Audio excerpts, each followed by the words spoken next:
I do think Draymond can fight though. He's from Saginaw, so I definitely think he can fight. I think he can definitely throw hands. I like this. My thing can he throw hands, or he's just a crazy nigga and niggas just don't fight him because they think he can throw hands, but can he actually throw hands? Same with Isaiah Stewart. Can he actually fight? Or is he just an insane nigga? Yeah, that's a we good don't point. know. We don't know. Point. He just acts so crazy. The Bron thing happened. He acted so crazy that we just think he can really squabble. That don't mean you chase LeBron. Yeah, he wasn't. I wasn't going to LeBron, bro. I don't know if Isaiah Stewart can fight. He just type of dude. Just crazy. Just bull rushes. You a couple of binks away from getting knocked out. Like all those. So you try to run like bink. It's like, oh, what y'all think can gone, man. You don't want to play no more. Who do y'all actually think can fight in the league? That's a good. Who can actually squabble? What is it? James Jones. James Jones. Oh yeah, we know that for a fact. Yeah. Did you hear about that story with him? You hear about the story? He beat up somebody on the team. They were talking about that on the OG's podcast with UD and what's my man Mike Miller. And he's on Johnson, right? Yeah. James Johnson. Yeah, James Johnson can fight. Yeah, he does karate. He's a second-degree black belt. Black belt. Yeah, that nigga. He said that somebody called him a bitch, and Bam said that James Johnson's like, we gonna handle this after practice. And he's like, they went back there. Nobody stopped anything. Everybody just looked at him. He said, gave him some hands. He told him, "You all right? All right, cool." And that's how they settled it. He said that's one of the people. Like who I just better question. Who's somebody who probably on the outside you don't think can fight, but probably got hands?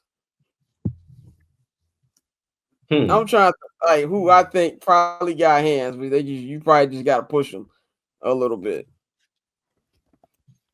Y'all think Steph Curry got hands? Thinking like Steph might fly on your ass, bro. No, I don't think he got hands. No, Steph probably took karate as a kid. Right. I think Steph might have hands on your ass, bro. You know why? You know why I don't think as a kid. You know why I don't think Steph could fight? Because Steph don't look like he could fight. That don't just because your brother can't fight don't mean you can't fight. No. If you got brothers, you grow up fighting. That's your first fighting partner. If your brother looked like he can't fight, you were winning fights because this nigga's huff. You gotta have a tough. I was the only child for 13 years. All of my homies got brothers, and I learned how to fight by fighting them. They learned how to fight by fighting each other. They learned how to fight by fighting me, and I know I got hands. So I know if me and them got to fight, we good. Seth don't look like he can fight. Seth look like he telling on you, even today. So I'm not sure that Steph could fight because his brother don't look like he could fight. You gotta look at the brothers. You gotta look at the brothers. If we doing old school, I think Tim Duncan had hands. Oh, I think Tim Duncan had Virgin. Like, he's from Virgin Islands. He be walking around with no shoes on. I got more than the Morris twins. I know they can fight for sure. I think both of them niggas can fight. Yeah, easily. I think both of them niggas can fight. Like, I think not only that they could fight. You know how I know they could fight? Because the Jokic thing. Because that caught them off guard. Jokic knew what he was doing. I'm not about to square with dude. I'm just gonna go ahead and hit him in the back with flash. And I think Markeith, was like, God damn, I didn't expect that shit. But then he saw the brothers, and it was like, you know what? Carry on. Again, well, here goes your theory. If we think that Jokic brothers got hands, that means you think Nikola Jokic got hands. 100%. I believe that Jokic have hands, but he's the brother that don't want to fight. He knows his own strength. Like, you fight us, don't fight them. You fight us. I know Steven Adams can fight for sure. Yeah, sure. Beat your ass. Steven Adams got hands. Steven Adams for sure got hands. Now, you know who got hands? Oh, Desmond Bain. I think Desmond Bain got hands. Yeah, he a big Geo dude looking nigga. He probably definitely. If you ever play, I was gonna say, you know why he got hands? Go ahead.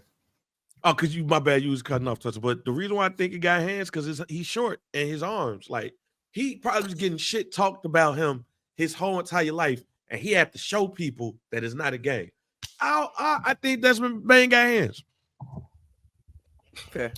I mean, it looked like he do. Like, if we going off superstars, I think our superstars probably have the least hands because they making so much money. They're not gonna actually be fighting. I don't think John Moran got hands, like at all. I think niggas be beating John Moran ass. No way. No way. No way. John Moran too busy being male. Katie got bands for him to have hands. Male Katie got bands. I don't think Giannis got hands, but Giannis can slap you. I think I don't know. Giannis might have hands. Giannis might have hands. That man grew up on like the streets of Athens. Been through a lot. Yeah, Giannis probably like Giannis probably like, I don't want to fight you, brother. I don't want to fight you. And then like you keep pushing that nigga, he knock you clean out. Like, yeah. Giannis got like, he probably got that. Like, he knows how strong he is. So he tries to give you every opportunity to get out of the situation. Like, you gotta remember where Giannis come from and how small he was when he got here. Yeah. The man said he walked to work. He walked to his first game. He walked to the Bucks. Like, somebody picked him up. Like, bro, that's the for the Bucks. It was like, in Milwaukee. He got in the car and they drove him to practice. My family lives in Milwaukee. I've been to Milwaukee enough times in my life to know Giannis at that time in his life, even though you knew he was in the NBA, they looked at his ass like me. When he creased up Mike Dunleavy? Yeah, I remember that. He ran from the side of the court and just at the man after a 3 mid playoff series. I remember that. Kawhi Leonard, I definitely think Kawhi got hands. Oh, yeah. Kawhi definitely puts people in headlocks. He don't fight. He just put people in headlocks. Stop playing. Okay. I think a bigger question, because Scott, I think you just said something a minute ago that I think that's perfect. I think it's more or less the superstars that could fight, not necessarily the role players. The role players, because the superstars, like you said, they don't necessarily have to. But if you have to put everybody you consider a superstar, who you think the one that got the hands? Does LeBron have hands? No, I don't think LeBron got hands. You want to know why I think LeBron don't have hands? That was unanimous. He comes from Akron. Akron ain't the best place in the world. But I also believe that LeBron was hella protected. LeBron was the dude like, hey, yo, he gonna make it. Y'all make sure he's straight. But here's why I believe that LeBron James don't have hands. Michael Jordan,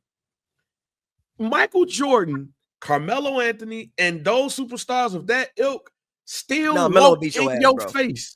That's what I'm saying. Melo got hands. Melo would beat your ass. They still walked in your face. It's like, yo, I know Mike can fight because Mike got brothers.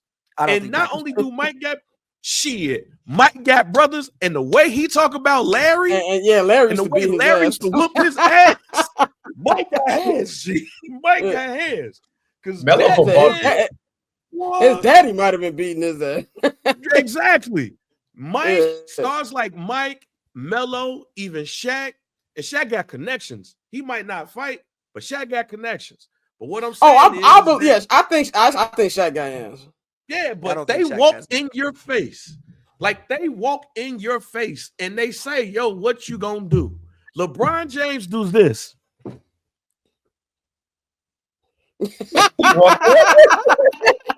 What y'all talking about? Just don't call me no bitch. You remember after the Knicks played and Melo was waiting for KG? Yes. Yeah. Oh, that is hilarious. Yes. To hear him talk about it, to hear him actually talk about it, you can tell he's still pissed.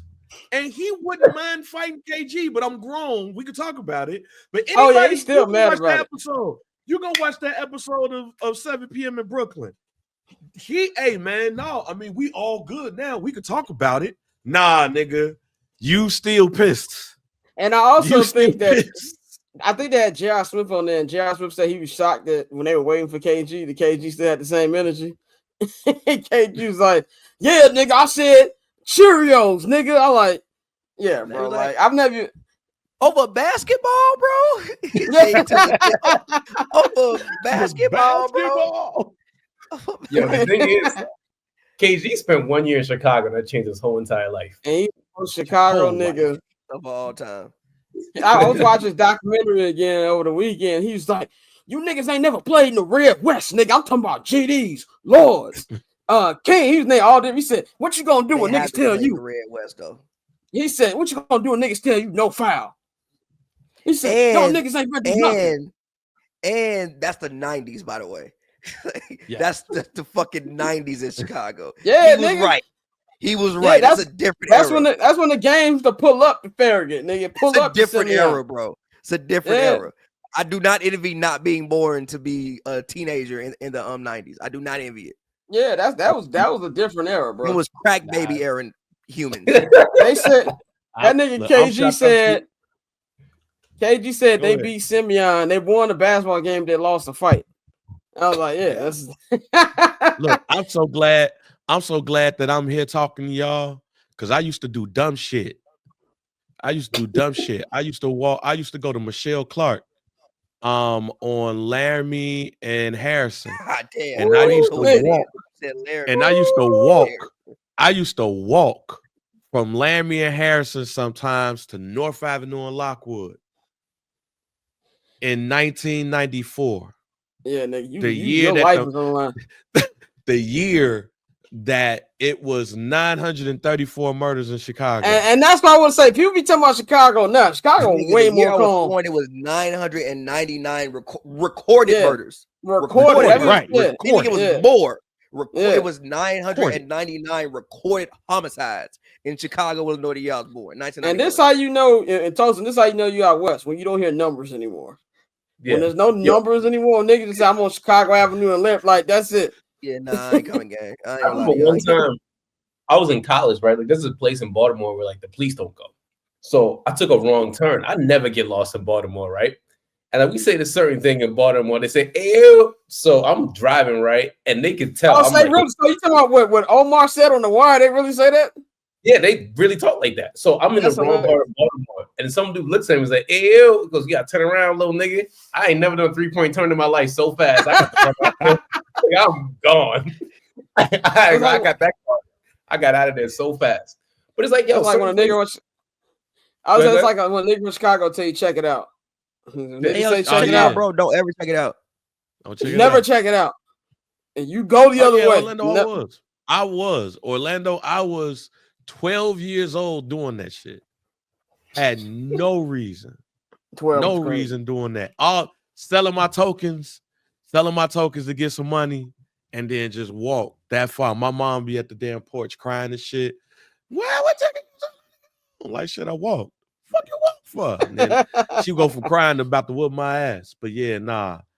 I don't know why I was doing that. I don't know what was wrong with me. I went through so many gang territories doing that shit. Went through the Foes twice, CVL a couple of times, Travelers, goddamn, little small section of like GDs and shit, unknowns. I'm walking straight past them. Real GD no headphones or nothing. The real GD days when you couldn't say G. Like only the G's could actually say G. Like niggas just say G all the time now. Like, yeah, you couldn't say that back in the day, nigga. It'd have been a problem. Like, yeah. So for all you niggas who be scared of Chicago now, it's actually Tiny Toon Adventures compared to how it used to be. You know, I'm saying that right now. But let's move on to basketball. We're gonna talk European football now, then we're gonna talk American football after that, man. So what we're gonna do now, man, is it's decision time, as you see right here on the screen. I have started watching football these last couple weeks.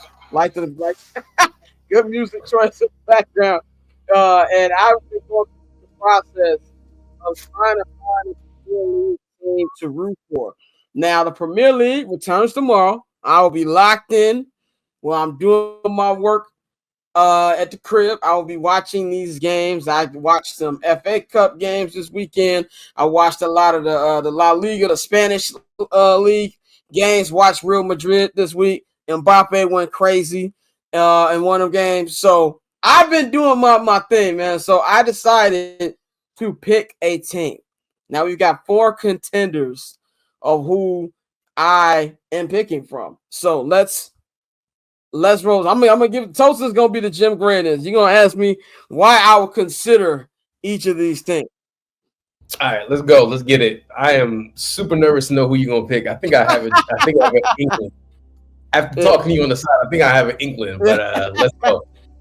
Do we have the list of teams that we want to roll out for Scott? Yeah. So the list of teams. I'm gonna bring it up. There we go. So here's the first contender right here. Yeah. So this is my team, Manchester United. Scott, talk to me about Man United in your findings so far.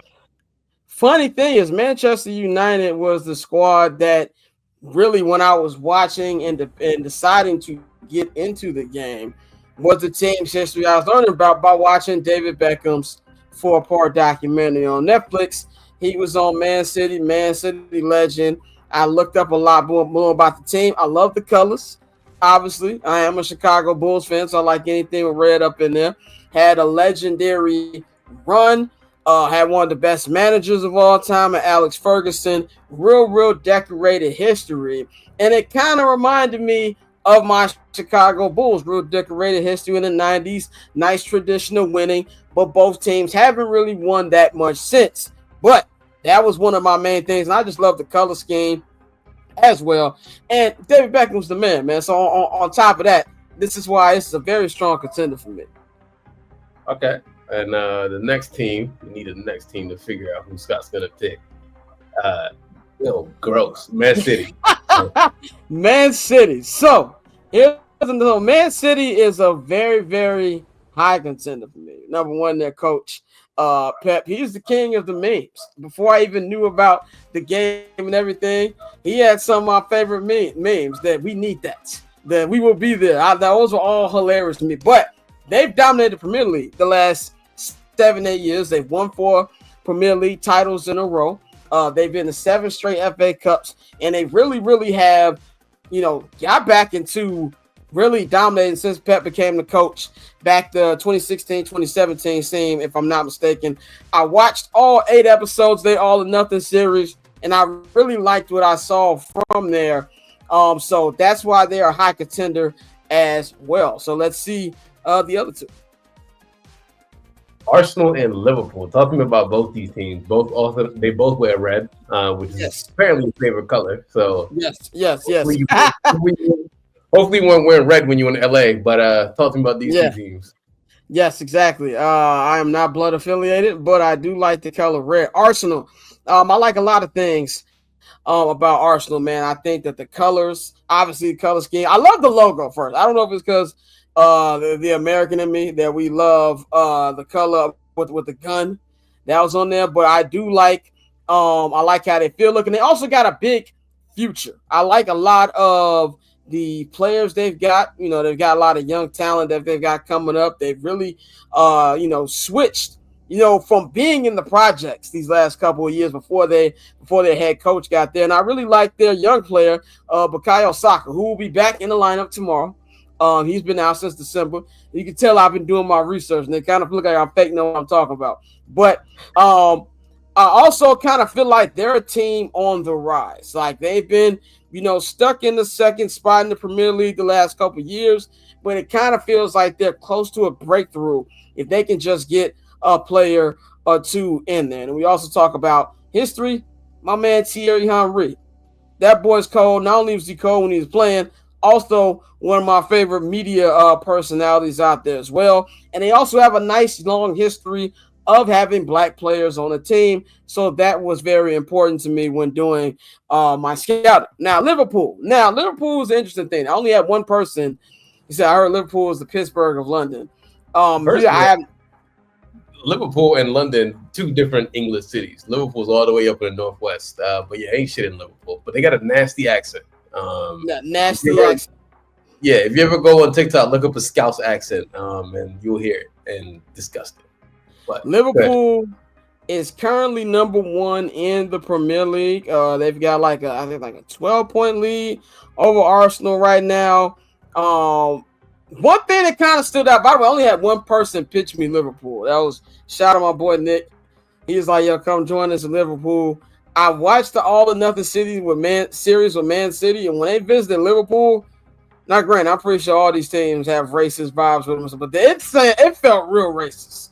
And there ain't even really any niggas on Man City at the time when this documentary was out. they were throwing stuff at the bus, you know, throwing them little red smoke bombs in there. It felt like they was landing on a different planet on Star Wars.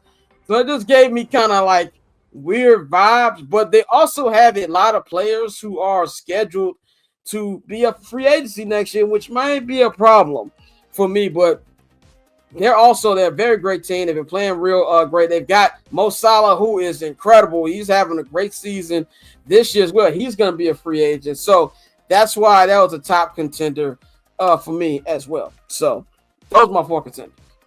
All right, so now we got all the teams. Scott, we need you to make a decision. Who are you going to? So after about 10 days of decisions, of deciding where my team is going to go, I decided that this team I'm picking kind of fits to me where I'm trying to go in my football fandom for the future. And I'm going to be taking my talents, ladies and gentlemen. This nigga a gooner. Disgusting. I'm taking my talents to Arsenal, ladies and gentlemen. I will be bringing my football fandom to Arsenal. I just really feel comfortable in the future of this team. They hired a new football director today, coming over from the Spanish league. We'll see what he does. There's a lot of top free agents out there coming out. And a lot of people have tried to tell me to join Arsenal. I have to give our super producer Nikhil. He was very influential in bringing me over here. Shout out my guy Serge. Serge also was like, yeah. He said, get ready for ups and down times, but you should come over to Arsenal. So I really like their future, where they're going. Liverpool was dope, but it feels like they got too many players that's going to be leaving this offseason. Like, and even maybe Mo Salah might leave as well. We've been hearing rumors about that as well. But Man City was very close. I got to say, Man City was very close. They ended up being my number 2, but I feel confident about it. Now, some people try to talk me out of this. Courtney tried to talk me out of it, but found out she's watching German soccer. Like, I don't know what that's about. But so also shout out my man Randy Wilkins, director extraordinaire of the Derek Jeter 30-30. He said, why you root for them? Don't root for them. They're like the version of the Bulls. So we'll see. I am a Chicago Bears fan, so I'm used to ups and downs and the projects, but I do like where the future of this team should be going, and I will be tuned in tomorrow. He said Tosin is disgusted right now. We're even more disgusted about to pick Man City. Hey, man, listen, I'm more disgusted with Man United than anybody else, man. I do not have time to be worried about where Scott's going, because he's going to fuck around and find out what Arsenal really is about. He's going to be nothing but heartbreak.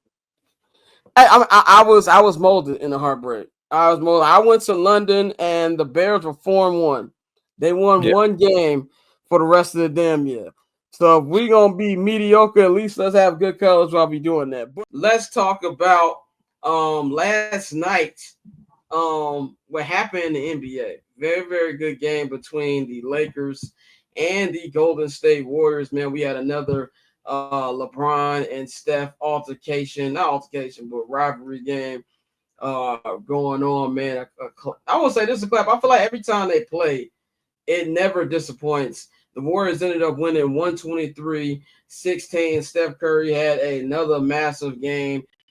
He had I'm looking at it right now. He had 37 points, 6 assists, and about 4 rebounds. So big game for him. LeBron also put in 33 points as well. Austin Reeves had 31. Luka had 19. My question for y'all really isn't even about this game.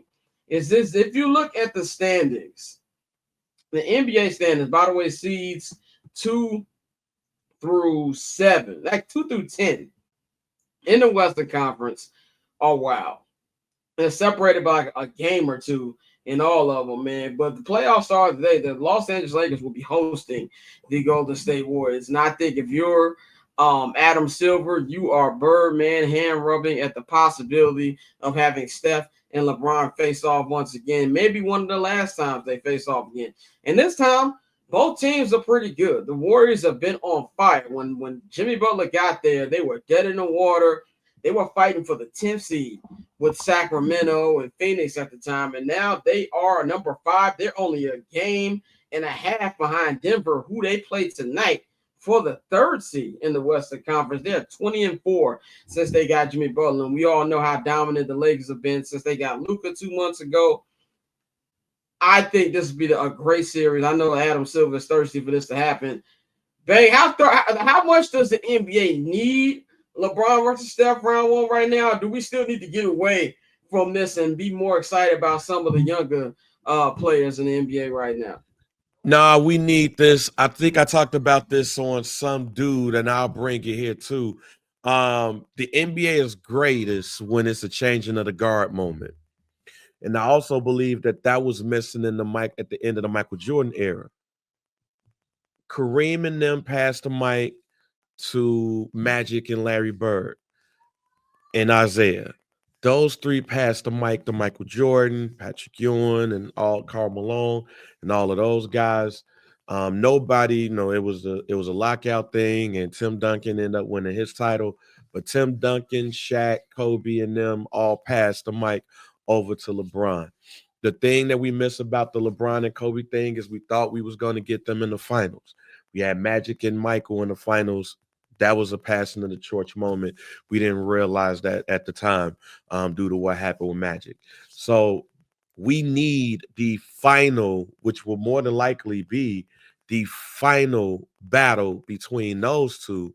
And if they just so happen to be 4-5, then you get them versus the Oklahoma City Thunder, which is crazy. And it just shows you how much they haven't really talked, that they don't talk about it. It was crazy to realize that this team is on the way to 70 wins.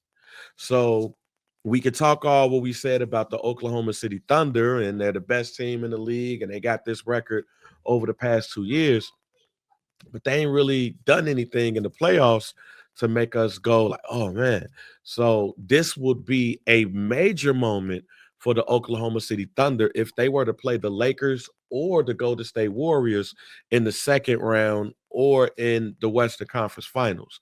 But LeBron, Steph is possibly final chapter.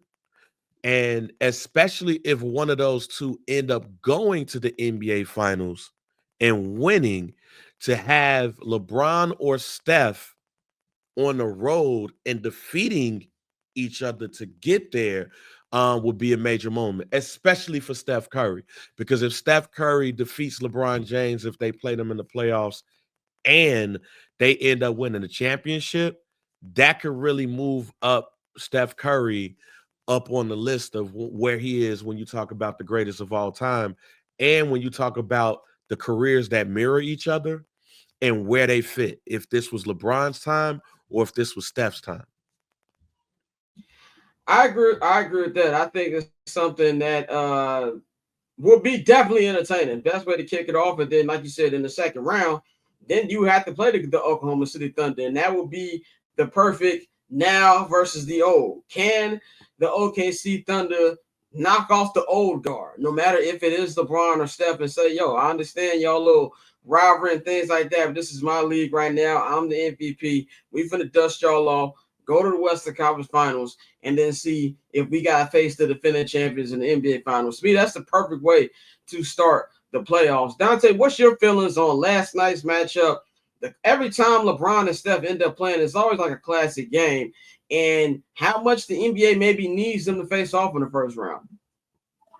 Last night was another reminder of how we need to really appreciate these C dudes while we still got them. I know we spent so much time splitting hairs talking about who's the greatest, who's the best, who's, got the most rings and all of that. But like you said, every time those two play each other, you see why we want to see the best against the best, because they always give us a matchup, no matter what we are getting from those teams at the time. And the Lakers have been struggling.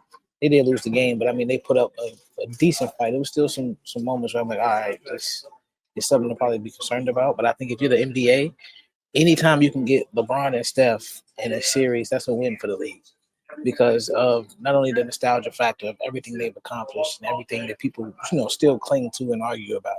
The fact that these are two of the premier players in your game, and that they are a testament to the longevity, which is something that the older generation didn't really have. They didn't have a lot of guys going 16, 18, 20 years and still being dominant and extremely effective. Usually this was around the time those guys were transitioning into role players. Instead, these guys are still stars. So if you're the league, you definitely want that. You know that you're going to move the needle every time they come on the TV screen. It's automatic, even though it's a West Coast game. You know, I'm over here on the East Coast. I stayed up for that whole game yesterday because, you know, that type of matchup matters. So I think if you're the league, you definitely want to see that. And for us as the fans, it's just another reminder that we really need to enjoy this while we still got it, because once they leave, there's going to be a period where we have to figure out who those guys are that we want to see, that are must see, because we haven't spent the time to actually, you know, highlight our next generation of stars. So, I mean, while we still got these two, we got to appreciate it.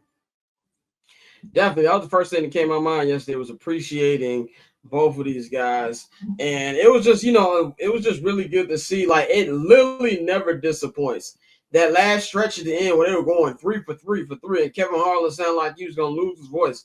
Draymond, amazing defensive possession on LeBron James to close the game. Jimmy Butler with a game-winning steal. I don't think we have Jimmy Butler. I mean, we're the good part of the Jimmy Butler circle. We all know how the Jimmy Butler circle goes, because it's been like this since he left the Bulls. Plays well, you realize how great of a player he is. Start realizing, oh, you know, there's some issues with Jimmy. Here's the diva. Boom, I want to get paid more money. We don't want to pay you no more money. I want out. It's the full circle. Now it might change because he's later in his career right now. I think he's like in his 14th season in the league. Maybe that's different, but he has been 100% a changing factor for the Golden State Warriors, and a reason why I think they might have one last run in them, man. So I'm really interested in seeing that, man. Let's talk about another game that happened last night. As we get through last night's rundown or not highlights, but like things to talk about. Mr. Ja Morant. Does this nigga learn? Like that's the question I've got about Demetrius Morant. First of all, I don't, from a playing perspective, outside these last two games, Ja Morant does not look like Ja Morant, in my personal opinion, this year. I've even said on this show, the Grizzlies are led by Jaren Jackson Jr. now, and I don't know who kidnapped Ja, but they need to give him back. We already know about all the turmoil that's been happening with the Grizzlies. Taylor Jenkins got fired. So the other night, I think it was against the Lakers. I don't remember who they're playing, but he did a gun gesture to the bench, and the NBA was all up in arms about it, but they decided to give him a pass for this one. And he even went saying, oh, Ja this, Ja that. That's what he tweeted. Basically saying they're only talking about it because I'm Ja Morant. Then yesterday, after a game winner, by the way, 30 points, game winner over the Miami Heat, breaking the Miami Heat's 6-game win streak, he does the gun gesture once again. And then this afternoon, Adam Silver, NBA announced that he was being fined $75,000. So that's a very expensive celebration here by Mr. Ja. My thing is this when it comes to Ja Morant, man. I understand why he feels that this is something that's, you know, they're only picking on him, but there's a reason why they're picking on him. Nobody else who does gun gestures or stuff like that has been seen with guns, who got suspended for that, who had to go to rehab, did a whole little Sports Center outside the line special talking about what he learned. There's a reason for this, and you're habitually crossing the line, and that's the issue here.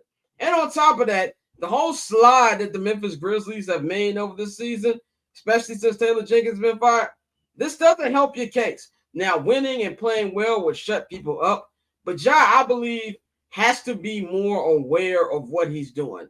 Does the gun signal, do I take it seriously? No. Does anybody who's rational should take it seriously? No, I don't think it's a big thing. In fact, I really think it's kind of hypocritical of the NBA to have players like Miles Bridges and other guys like that who are obvious domestic abusers not getting the spotlight that Ja is with a gun gesture, but there's still a reason for it. So I believe Ja needs to just learn that and just keep it pushing.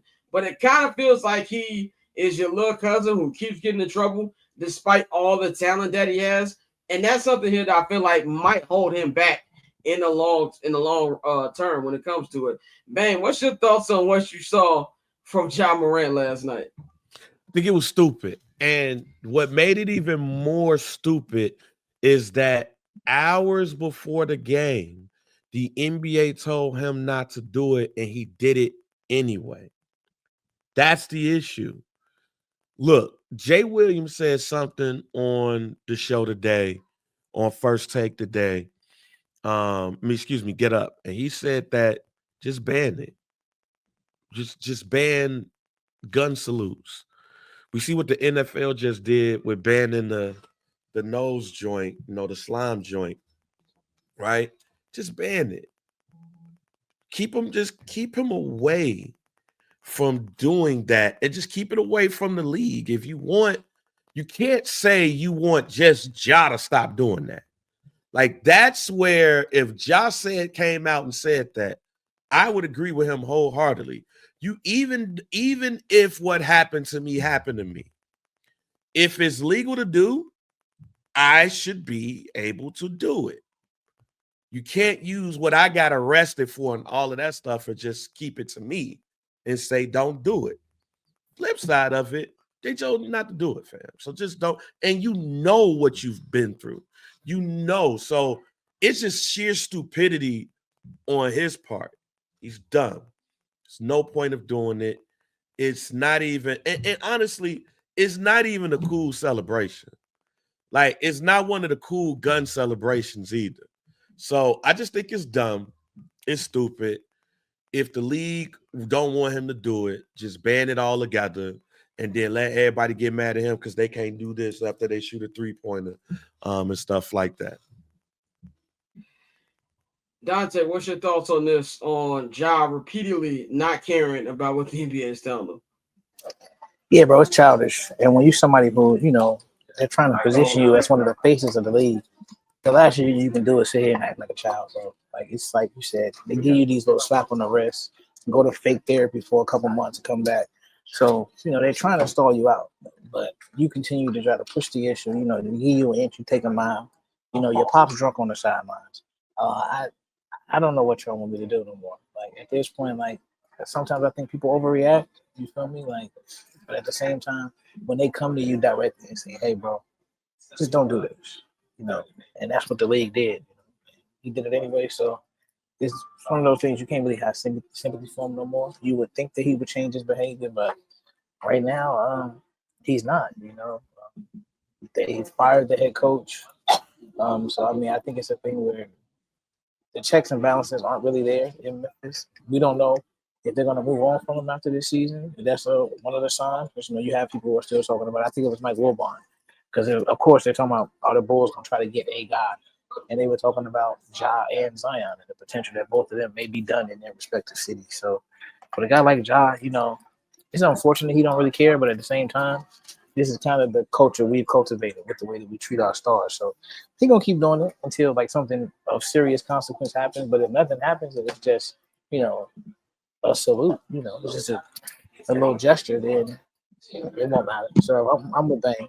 If it's that big of a deal to the league, then ban it. But in his defense, I will say this: Buddy Hield did it, and he did it back to Buddy. So they kind of would just clown him. Had a back-to-back thing going. Yeah, it was just petty. But that's the whole point. It's petty. It's like, bro, if they ask you not to do it, they want to position you as one of the new faces. Just don't do it. Definitely, man. We're going to see how that ends up, man. But we got Bang back. Before we get into the NFL, I got a couple non-NFL questions. One, as we've been seeing, I feel like media has been a topic of conversation these last couple weeks, obviously, with the whole LeBron James and Stephen A. Smith altercation. People talking about they want real journalism. How's the NBA being covered compared to how the NFL's been covered? Now we have a story that came out this week about Pat McAfee. Pat McAfee talking about some situation that happened with some sorority girl allegedly sleeping with this one guy's father and things like that, and how it's ruined a boyfriend. Yeah. Oh yeah. It was. I remember watching it. Then that shit was nasty. And like, I'm not a fan of Pat McAfee, but I had to turn that shit off. It made my stomach turn. I'm like the barstoolification of ESPN in full effect. It made me sick. And that leads to my question.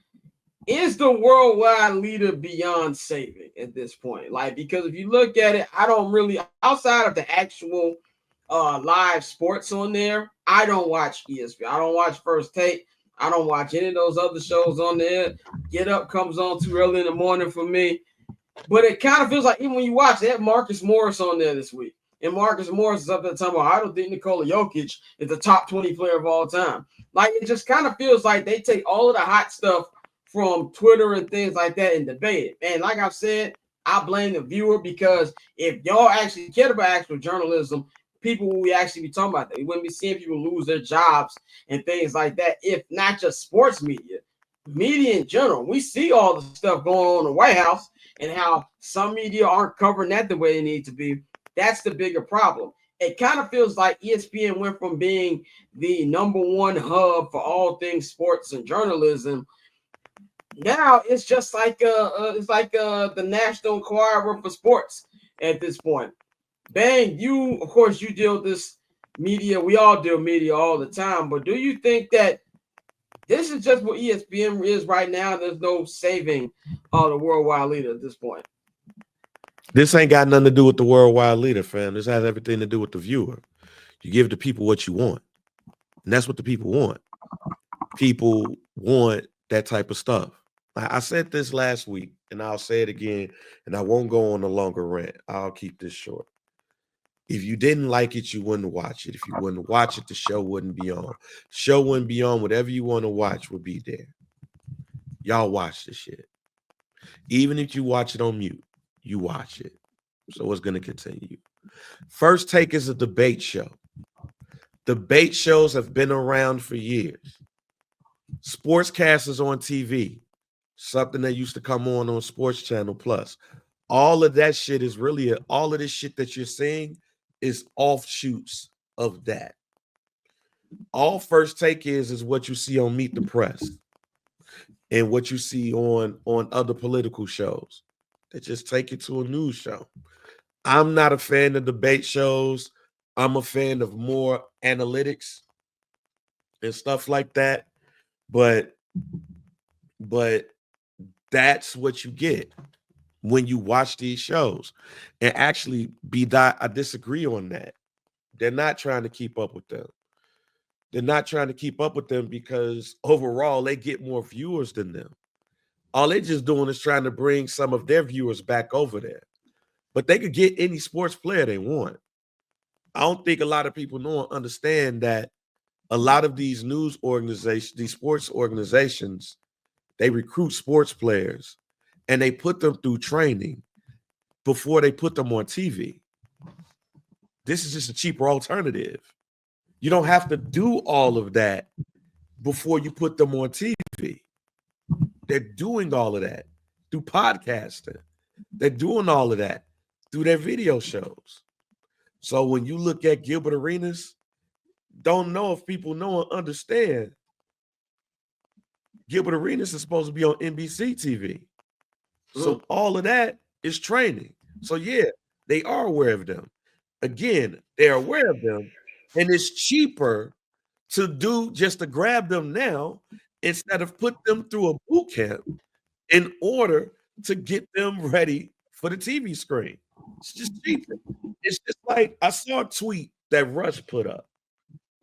And Rush said that labels don't sign artists no more. They sign fans. That's basically what you're doing here. If I see Gilbert Arenas is doing this, well, Gilbert, why don't you come over here and do it over here and broaden your shit? But again, if y'all don't want it, don't watch it. Watch this shit or watch something else. But ESPN ain't doing nothing. Fox ain't doing nothing different than what ESPN is doing. Y'all ain't watching Fox Sports like that. No. So if y'all not watching, if everybody's claimed to not be watching ESPN, what are they watching? Oh, they're watching Gil's Arena. What do they do on Gil's Arena all the time? Talk shit. They yell, talk shit. All of these, and this is why, like, no disrespect to the comment section, but even y'all full of shit. And here's why y'all full of shit. Because Gil's Arena ain't doing nothing different than what ESPN is doing. They just louder and cussing. Everybody's using the Pat McAfee blueprint. Everybody's using that Barstool blueprint. 18 to 34 white male loves that shit, so that's the reason why they grabbed them. And every other show is doing this shit. These shows, tell me when Gil's Arena talking about analysts and analytics and all of those things. Point me to the episode where they're breaking that down. Actually, low-key, the only show that is legit doing that is LeBron's show. And y'all ain't watching that shit. So let's cut the crap. Let's cut the cap. Let's cut the crap. All y'all niggas is looking at TV that's basically ain't shit right now. And y'all trying to say y'all want the ESPN from yesteryear. It was the same shit, just different versions of it. Man, I'd rather people talk to me and keep it real and just be like, I know this shit's terrible, but I can't stop watching it. And that's why niggas like Wilbon say that ESPN is a bunch of bullshit. I read the article that he did with Outkick, and I love that article. But Michael Wilbon comes from print. He comes from print. Tony Kornheiser comes from print. And Around the Horn is not Around the Horn, excuse me, pardon the interruption, is the one ESPN show that they just argue like old men, but they still give you analysts about what they're talking about, and they do it in a way that you would get with the old dudes from print. Again, sportscasters on TV. So you could call that shit trash all you want to, but you ain't watching FS1. And if you say you getting your shit from Gil's Arena, then you got a whole bunch of old NBA players that's just yelling at each other and cussing.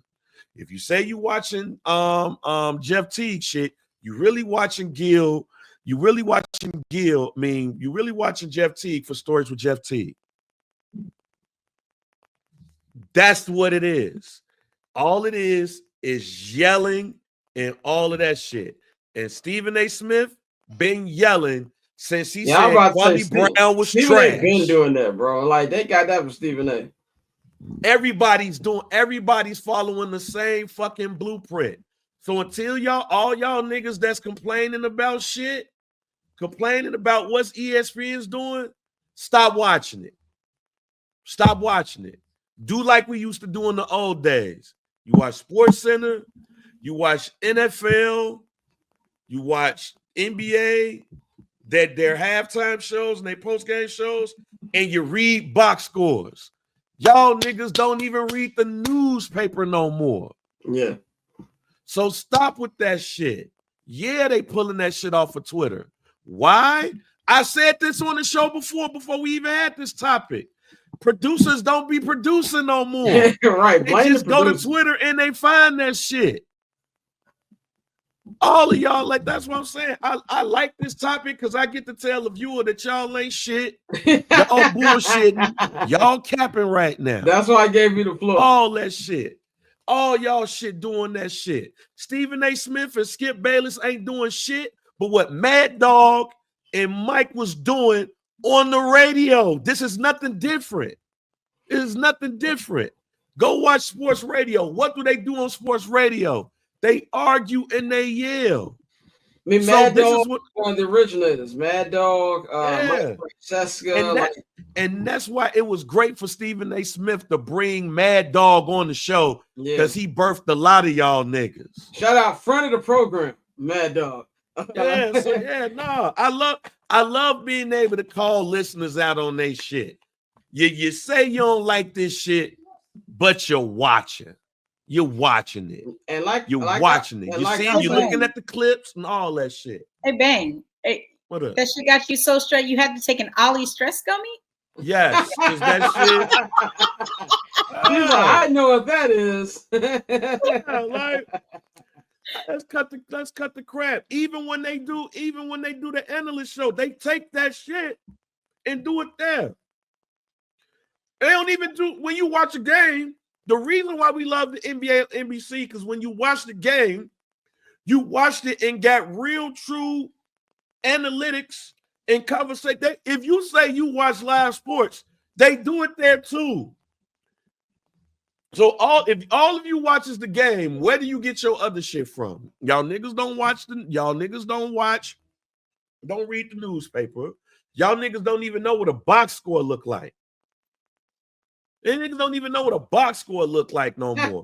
You don't even go on ESPN.com and look at the goddamn box score to see what's going on. All y'all niggas do is look at the sports and look at FanDuel and try to look at entertainment, like niggas getting mad at each other. Scott, you just told our best clips is when we yelling at each other. Prime example.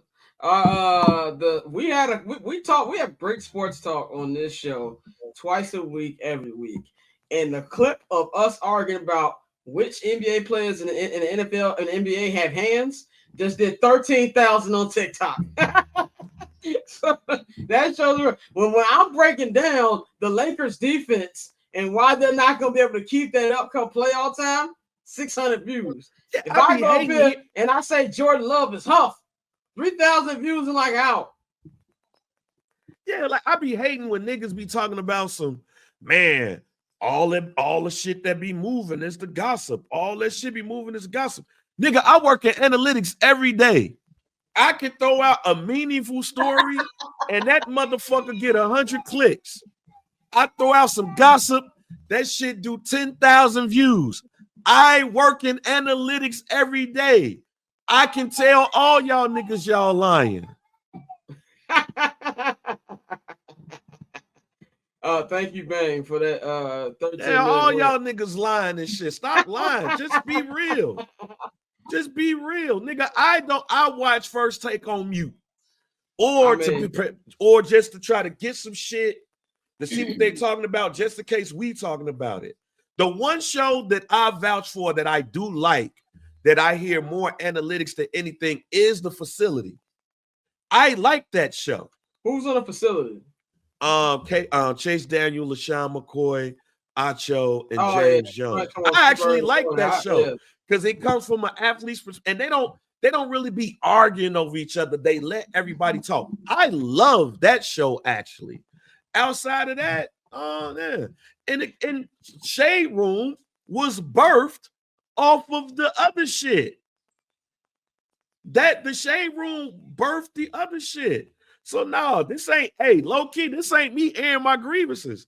This is just me telling y'all how y'all full of shit. If Bang was airing his grievances, that wouldn't be on air right now. Oh yeah, it wouldn't be on air if it was airing my grievances. Yeah. No, it wouldn't be there. I'm just telling y'all full of shit. Like y'all full of shit. Because we could come on this motherfucker and really start doing some analytic shit. We could start breaking down, have some graphics made, and do this and do that. And y'all motherfuckers are lame out. But when y'all think I'm yelling at Courtney and when I ain't, y'all love that segment. So let's get the fuck up out. Let's be real, nigga. I'm gonna close that segment out with this. A hate watch is indeed still a watch. Y'all need to keep that in mind. It's like even remember the routine nigga who did cleaning my face at 4 a.m. That's all on social media. Y'all slander that nigga into a check. Y'all do it all the time. Slander me into a check, nigga, please. I beg of you.